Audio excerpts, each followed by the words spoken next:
தமிழ்நாட்டில் இருக்கக்கூடிய சித்த புருஷர்களாக இருக்கட்டும், நம்முடைய ஜென் குருமார்களாக இருக்கட்டும், நம்முடைய சுஃபி குருமார்களாக இருக்கட்டும், அதே மாதிரி ஆப்பிரிக்காவில் இருக்கிற குருமார்கள், ஹோப்பி கல்ச்சர், அதுக்கப்புறம் விகாஸு, இன்காஸு, சைனீஸ் போன்ற குருமார்கள் எல்லாருமே ஒரு விஷயத்தை மிக அடிப்படையாக சொல்லியிருக்காங்க. நமக்கு மேலே இருக்கிற சக்திக்கு பெயரிட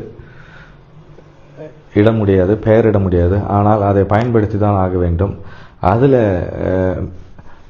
அதனுடைய நுட்பத்தை புரிந்து கொண்டால் வாழ்க்கை புரியும் அப்படின்ற ஒரு விஷயமும், அதே மாதிரி ஆழ்மன பதிவுகளை நீக்காமல் நம் வாழ்க்கையில் முன்னேற முடியாதுன்றது மிக முக்கியமான ஒரு விஷயமா வைத்துக்கொண்டு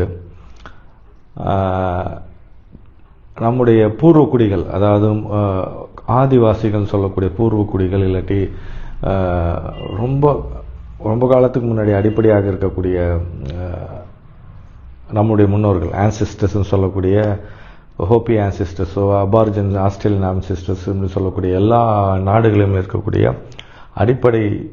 அடிப்படையில் ஆழ்ந்த புரிதல், இயற்கையை பற்றியும் தன்னை பற்றியும் பிரபஞ்சத்தை பற்றியும் ஆழ்ந்த புரிதல் இருக்கக்கூடிய பூர்வக்குடிகள் ஒரு விஷயத்தை ரொம்ப ஆணித்தனமாக நம்புகிறாங்க.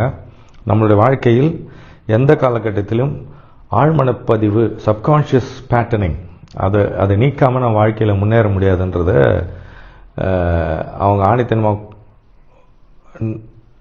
கண்டுபிடிச்சி அதை அழிக்கிறதுக்கான விஷயங்களை பண்ணியிருக்காங்க.